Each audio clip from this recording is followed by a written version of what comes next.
Yeah, you're welcome to Executive Wellness Leadership Program, Unit 6.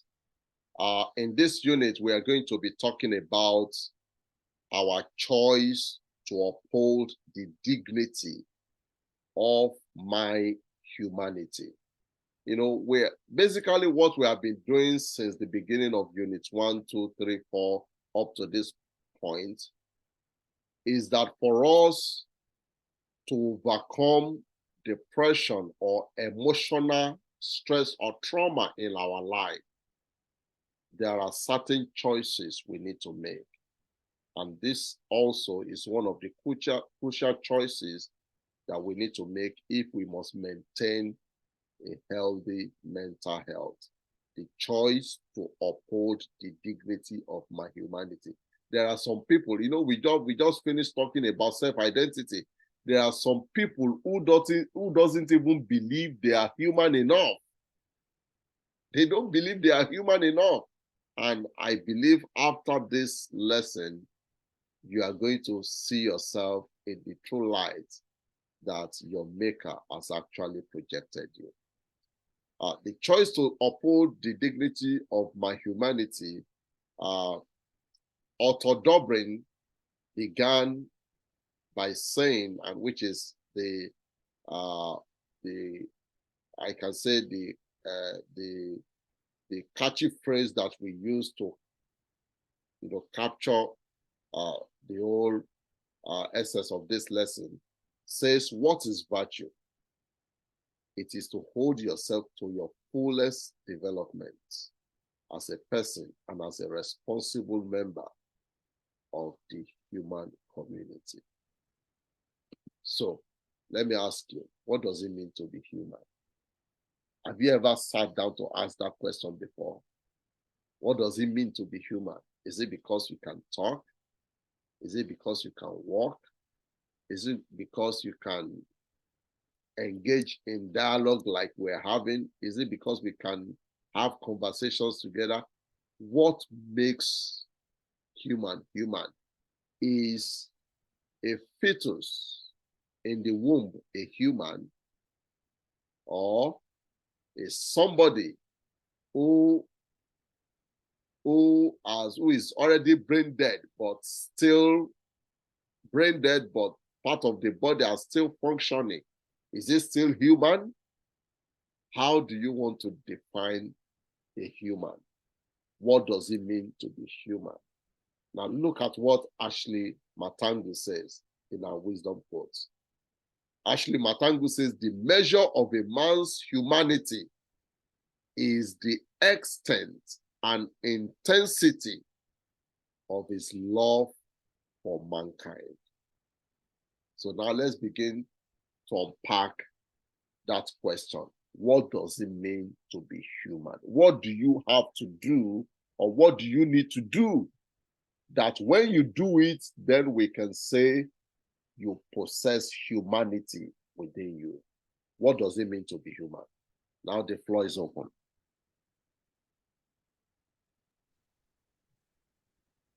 To me, what does it mean to be human? The ability to be able to decipher between my rights from my lefts. The ability to decipher the right. What is good and what is bad. Good and what's yeah, yes. Yeah. That is because animals, they are living things, but sometimes they don't have that sixth sense to be able to know, okay, what they are doing is bad. You see a goat entering the house to eat a food on the table. It's not bad to them. They see it's right. But as humans, we tend to. I'm not a science person. I'm more of a social science.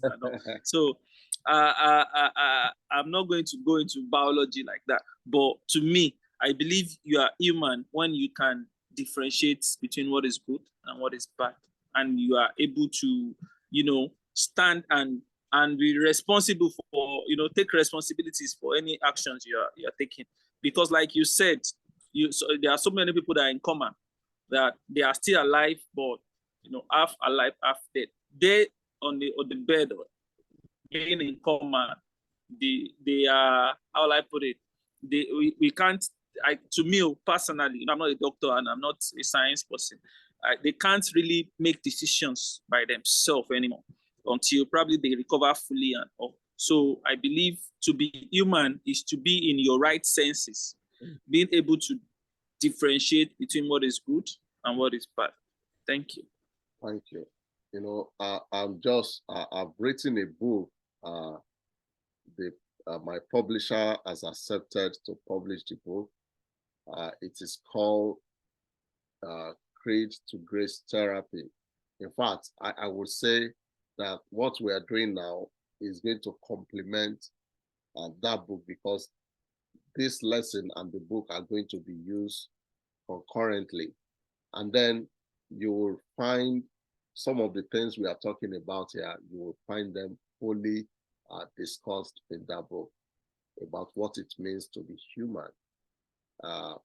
It is really going to be interesting, because you will soon discover that some of the things we think makes us human, some animal also possesses some of those things. So how do we differentiate our own humanness from their own humanness? So this is a very, very deeply philosophical question that even philosophers have grappled with it. Because when you come to think of it, is humanoid, a robot that has the capability to think like a man. When that is fully developed, are we going to say the robot or the humanoid is also a human? These are some of the things we need to begin to understand as we begin to grapple with what defines us as human. Yes, do we have any addition? Yes. Yes, sir. Good afternoon again, sir. Welcome. What makes me human, sir? That is one debate that I don't think has an ending. Like you said, philosophical. A final answer has not been found to that question. But however, that doesn't mean that there is no headway. Exactly. Because to be human is a combination of several things. My people in the science world would say it is the ability to respond to stimuli. So, but I would say, yeah, the ability to maintain cognitive reasoning is part of it. But again, I would add that the ability to, to respond to emotion is highly a part of humanity. It's a combination of several things, like I've said: reasoning, emotional response, being able to respond. All right, Adenike, let me just stop you there before you progress. Now, you are very correct, but you also know that there are some categories of living things that are also emotional. Yes. For example, an elephant has emotion. Don't know that? Like dog. An elephant has emotion. An octopus is capable of feeling emotion. An octopus is capable of feeling pain. And what of chimpanzee? What of monkeys? What of gorillas? So I'm not saying we're not complete. I just want us to see the extent of what that understanding is going to bring us to when we begin to define what makes us human. I'm just saying that to broaden our understanding of the extent of that definition, so that we don't see it in a narrow mind, or with a narrow mind, or in a narrow way. Thank you. Okay, sir. To the glory of God, my wife is a philosopher, at least up to the master's level and all. Yeah. So I asked her, because our device is down. I don't know what's wrong with our network, but I asked her the question. We are together. I asked her the question, Madam Philosopher, what does it mean to be human? And the response she gave me was the ability to reason. The ability is quite similar to what I said out of me. I'm not a philosopher, but very similar to what I said. But she said something in their own terms. Maybe she should talk herself. Damilola? Philosopher idea. So probably say, give your own answer.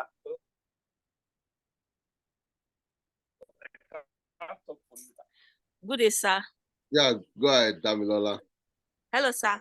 Hello. Yes, what makes me human? Hello, sir, can you hear me, sir? Yeah, I can hear you. Yes, to be human, it means the ability to decide, to be able to know the difference between what is right and wrong, the cognitive ability. In as much a person is a rational person, it makes the person human. Yeah. You know, Well, I can also say that, well, I don't want to limit that to being a rational person or the ability to decide that which is right and wrong, because like someone that is in a state that, should I say a vegetative state, yes, that person is still a human. Like in as much someone is breathing. Exactly. That is the example I want to bring to you, that what of somebody in a vegetative state? Let me just say that in as much someone the person is cannot living, reason again. yes, Even in as much some a fetus in the womb cannot reason. Do you want to say yes, the baby is not human? yes, that's I'm correcting So myself now. That in as much complexity of it. yes, in as much a person is breathing and the person has all the human parts which God used to create the person, it makes the person human. Thank you very much. We need to close at this point and then move to something else. But the reason why I allowed this conversation to drag this long is for us to just have something to think about. That when you are defining human, it is not as easy as you think. And the answer is not as simple as you think. So, which brings us to the point that there are so many numerous factors we need to put into consideration before we can arrive at a proper definition of human. Now, let's wrap up our conversation. Have you ever sat down to ask yourself, what does it mean to be human?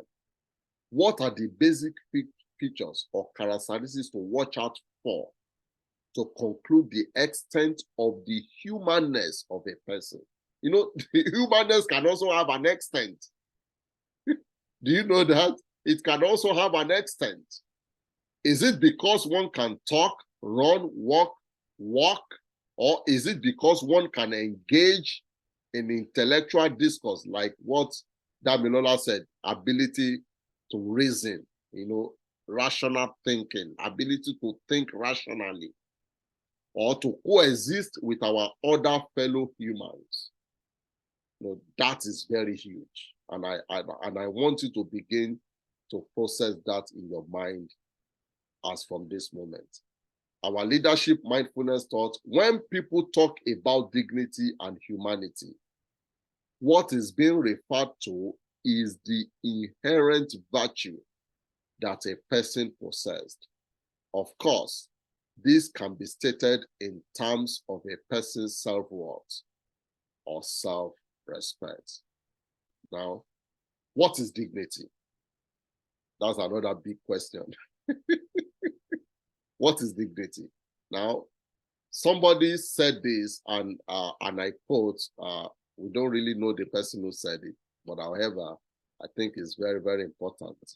That is our wisdom quote.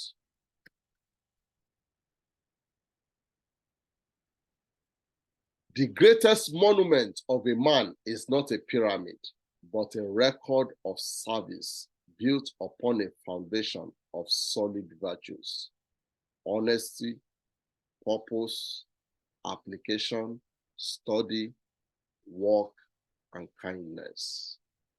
So I put it to all of you again. What is dignity?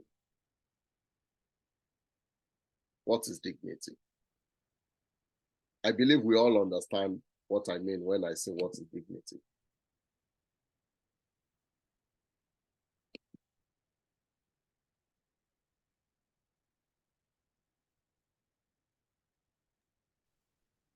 What is dignity? The quote you read out now, the wisdom quotes, has summed it all up for me, because I think the only thing that is not in the quotes is integrity. Well, the greatest monument along of a with man honesty. is not a pyramid, but a record of service built upon a foundation of solid virtues. Honesty, integrity, purpose, application, study work, and kindness. So I think, to me, dignity is, to me, is about you living a life of We can't hear you.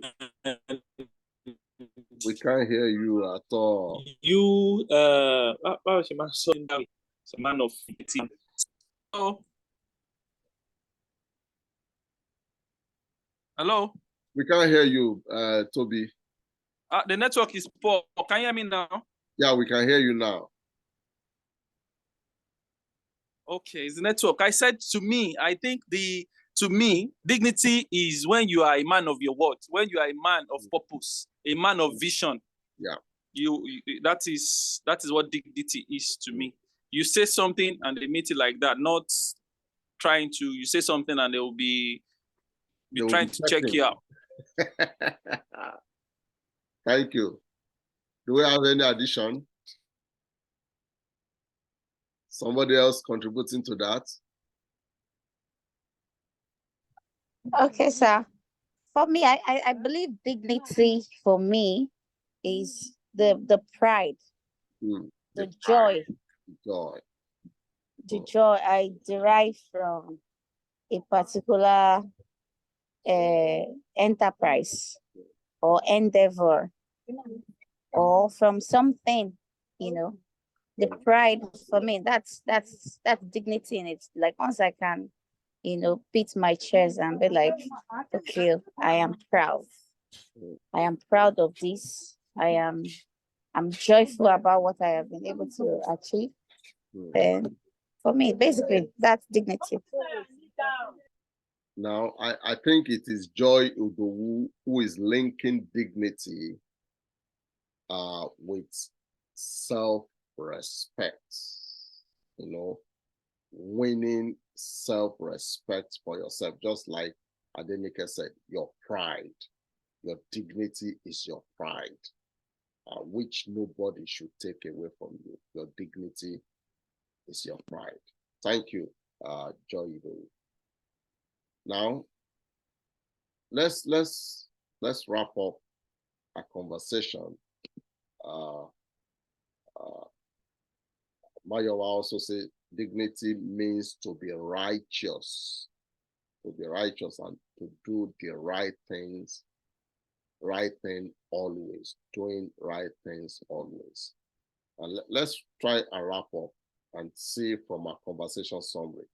Broadly speaking, dignity is equivalent to human virtue, with connecting building blocks such as integrity, purpose, vocational commitment, intellectual sagacity, and compassionate hearts.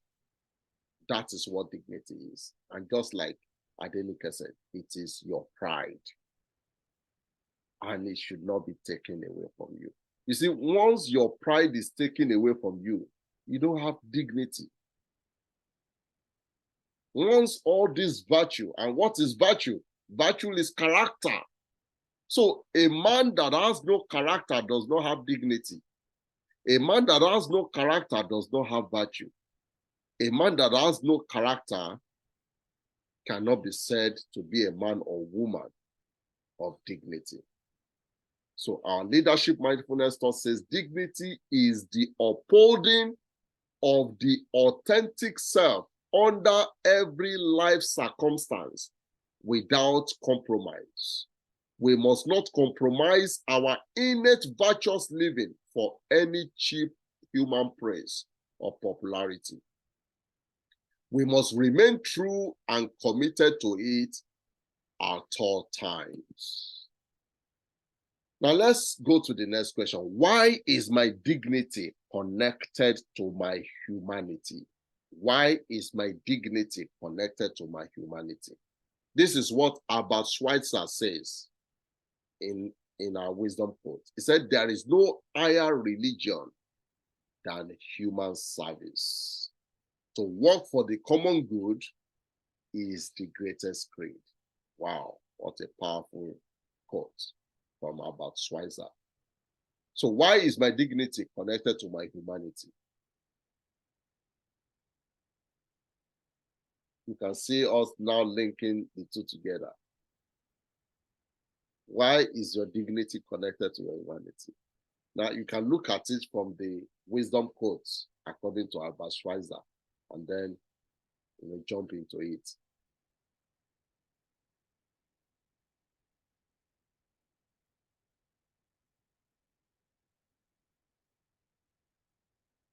Yes. And there is silence in heaven. Is that what we are experiencing here? Why is my dignity connected to my humanity? Sir, my dignity is connected to my humanity because, like you have said, you said it has to do with your character. And a man cannot exist outside his character. Mm. Do you understand what I'm saying, sir? Exactly. So it's largely connected to your humanity because you are made up of an entity of character. Mm. And as an entity of character, your dignity is infused. Sorry. So there is a complete relationship, sir. I think that's just what I'm trying to say. There is a relationship. Because you need a good character to even be able to demonstrate your humanness, in life. You need your character to be able to demonstrate how much human that we have deposited inside of you. You need your dignity. Thank you very much, Adenike. Now let's do our conversation summary. Or are we having somebody else contributing? Yeah, I just want to say something from my own point of view. Okay. Dignity and humanity. Whether there is dignity, whether you are a man of dignity, or your self-respect or anything is in place or not, it affects humanity. Exactly. If you have dignity, it affects humanity. It affects the way you relate with other humans in the community, in the environment, and all. And if you don't have it, it still has an adverse effect. Exactly. Because we have robbers, we have people that they are shameless. They don't care. Yeah. They are just all self-centered and all. Yeah. It still have an effect on humanity itself. So it's not as if it's connected. It's a part. It's a life channel to each other. Humanity and dignity. So it goes pari passu. Thank you. Thank you. Now let's go to our conversation summary. There is one basic reason why your humanity is connected to why your dignity is connected to your humanity, which is to care for people. And just like Toby has rightly said, providing support when necessary and generally looking after people's welfare is what being a dignified human being all about. So we can see, just like in the quotes, the highest religion is human service. That is the highest religion. And to work for the common good is the greatest good. So when you look after people's welfare, that is the highest form of dignity that you can ever display as human. Now, our leadership mindfulness thought says the sad fact of life is that people want you to do good work without you acknowledging that you have dignity that is rooted in God. That is the sad truth in life. People don't want you to show that you have some inherent dignity within you. They don't even want you to identify that you have a root in God. And there is no way you can demonstrate your humanness in this life if you don't acknowledge the fact that you are deeply connected to God. And that is our leadership mindfulness thoughts. Now let's go to the next question. Where do I need to express my dignity and my humanity? Where do I need to express it? Is it in the church, in the school, in the family, within my family setting, or where exactly do I need to express my dignity and my humanity? Now let's take the wisdom quote from Anne Frank. Anne Frank says, "How lovely to think that no one needs wait a moment. We can start now, start slowly changing the world. How lovely that everyone, great and small, can make a contribution towards introducing justice straight away." So where do I need to express my dignity and my humanity? Where do I need to do it?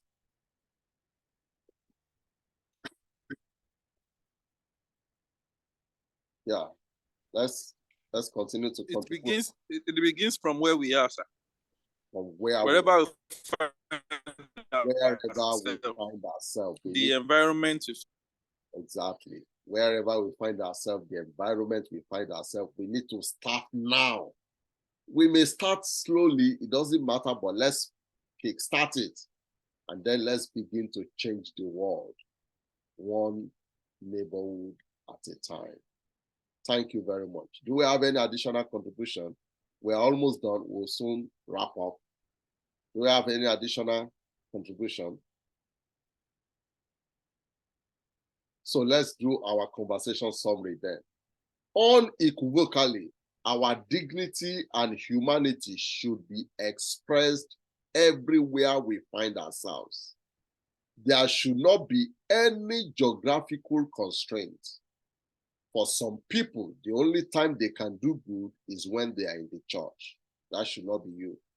Outside of the church, they have lost their sense of dignity and humanity. That should not define you. A leadership mindfulness thought. You need to come to the realization that it does not harm you to do good. Or does it harm you to do good? How many people have done good here and you feel it's harming you? It doesn't harm to do good. Just be good. And that's all you need to be human. Just be good.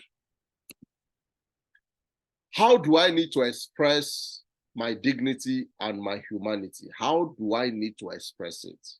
And let's hear our wisdom quote from Otto Dobrin. Otto Dobrin says, "Whatever good there is in this world, I inherit it. I inherit from the courage and work of those who went before me.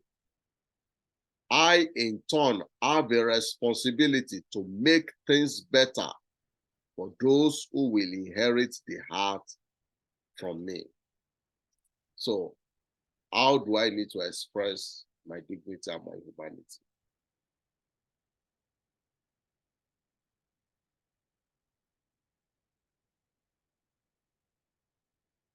How do I need to express it?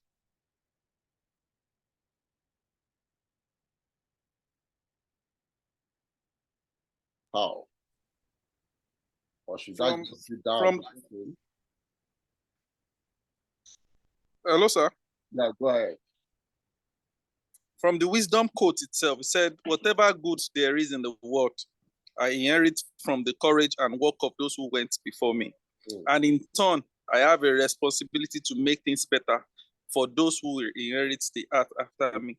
So to me, this Otto Dobrin has said it all. It has encompassed all. So how do I need to express my dignity and mind? We should have it at the back of our minds that some people have done the work ahead of us, and we have the responsibility to at least leave a path, a footpath for the people coming behind us. And if you should check now, you'll be hearing people saying, Gen Z. You'll be hearing people saying Gen Z, the millennials, the this. Some people have gone way ahead of us. And we are in our own generation. Some people are coming behind us. Even we now us, we are about giving birth to our own children that are coming after us. So what legacy are we leaving? What legacy are we giving for those people coming behind us? I think that's our responsibility now, to open up and start work immediately to put a very good footpath or footprint for people coming behind us. Thank you. Thank you, man. You know, the point is we should not break the cycle. We should not break the cycle. We should allow the cycle to continue. You know, we should allow it to continue to evolve. We should not allow the legacy of those who are before us to die in our own time, but rather we should allow the legacy to persist into future generations. Our conversation summary says, to express our dignity and our humanity, we need to take personal responsibilities and manifest the power of God that is at work in us. We must consistently resist the notion of having a donor's fatigue. I'm sure you must have heard of that phrase, donor's fatigue. We should never be tired of doing good. We should always be willing to give, to spend, and be spent. That is what we should always do. Our leadership mindfulness thought says the majority of the people that needs our help are in the neighborhood, not necessarily within the four walls of the church. And that is very true. There is only a handful of people that come to the church. The bulk of the people, they are right there in the neighborhood, you know, expecting to receive help from us. Adenike also said, express your dignity and humanity with a great deal of respect to others' humanity as well. Remember, you are to do unto others as you would have them do unto you. That is the golden rule, the golden principle. Do unto others as you would want them to do to you. Now let's go to our next question. When do I need to maintain my dignity and my humanity? Is there a particular time that I need to do that? Now, Albert Einstein says in our wisdom quote, try not to become a man of success, but rather try to become a man of value. Now, so when do I need to maintain my dignity and my humanity? When do I need to maintain it? Like Albert has said, we should not be selfish. I'll just paraphrase it. Yeah. We should not be selfish with the talent, the gifts God has given unto us. So we should be consistent. We should not be tired. We should not be donor, like you said, fatigue. Donor fatigue. Yes. So it should be a continuous process, because in the end, this is not how far, but how well. Thank you. Thank you. Yeah, do we have any addition before we go to our conversation summary? Well, our conversation summary says, don't let any man despise your God-given treasures. which is of great value to humanity. Every occasion is a good time to demonstrate the richness of your dignity and humanity. So there is no time frame pegged for you to only display your dignity and humanity. It should be displayed at all times. Every occasion is a good time to demonstrate the richness of your dignity and humanity, but never allow insecurity and low self-esteem to be the undoing of your life. Our leadership mindfulness thought: if you crave excellence in life, avoid a long list of do's and don'ts. Just be virtuous, and every other thing will fall in place for you. What a powerful mindfulness thought. So if you want an excellent life, stop observing, I must do this, I must not do this, I must do this, and not. Just be virtuous, and every other thing will fall in their places, I believe.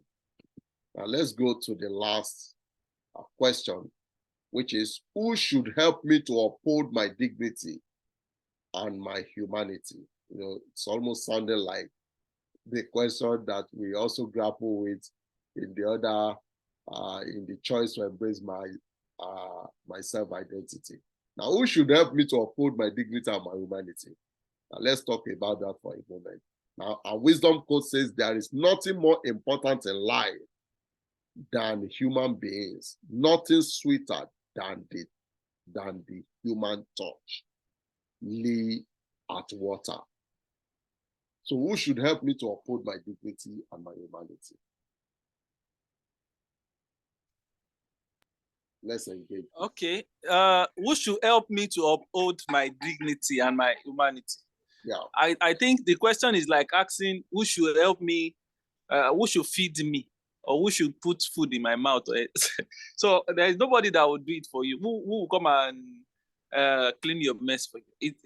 I think, to me, to uphold dignity and the humanity spirit, or the humanitarianization spirit, so to say. I think humanitarian spirit, so to say. I think it's how I put it. It's something that you have to do by yourself. Yeah, I think that. It's something. Yeah.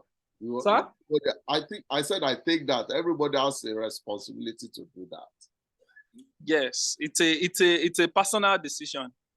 It's something you have to do by yourself. You should not wait for someone to help you. You should not wait. You should try as much as possible to do it yourself and see it to the end. Thank you. Thank you. Do you have any addition? Any additional contribution? Don't be weary, don't be tired.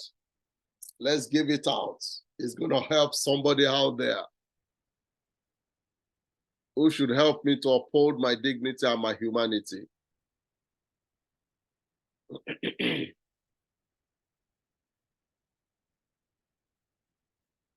All right, let me conclude by saying that I get what Toby was trying to say, that we all have a responsibility to do that. But at the same time, we also need some sort of encouragement. We also need some sort of encouragement from others. And, you know, some people have claimed they don't need somebody else to encourage them, to help them. But I never believe that is very true, because there is no human that does not need some sort of encouragement, no matter how little the form of that encouragement may take.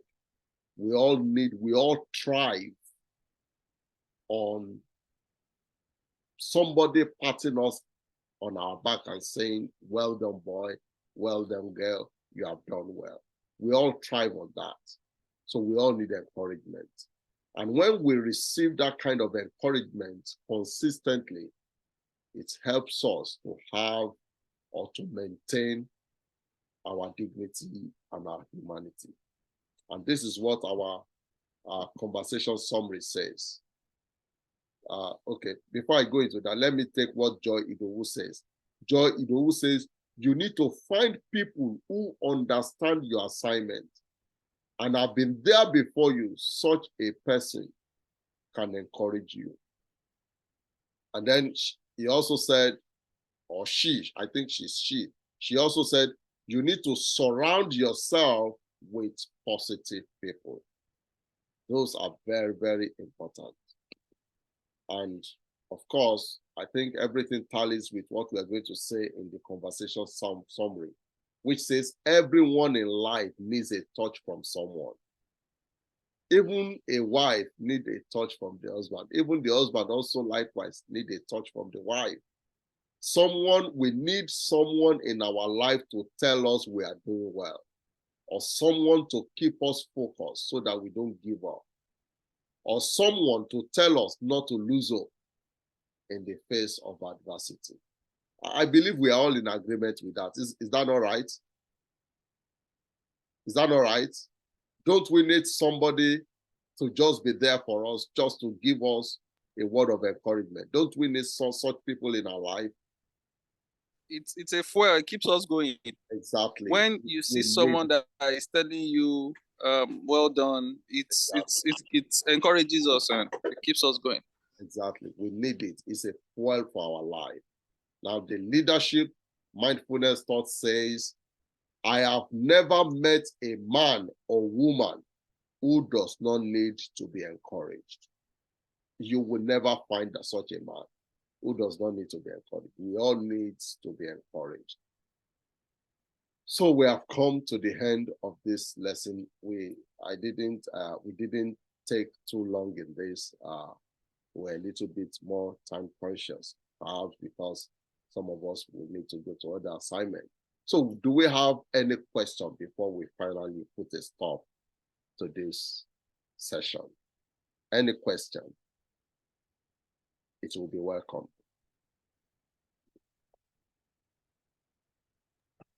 No, sir. Okay, no question. So all is well and good. Thank you very much. I want to appreciate all of you for joining us in this session. It has been most exciting. It has been most illustrative, most educative, and every one of us have contributed very well. I cannot wait to see us next week so that we can continue with Unit 7 and Unit 8, and we'll be almost there. I want to specifically thank all of you, particularly our facilitator, Toby Olaoye. I appreciate all that you're doing. I pray that the Lord Almighty will continue to bless each and every one of us until the day of his coming. In Jesus' name. Amen. Thank you. Bye-bye. Thank you very much, sir. Yeah, God bless you all.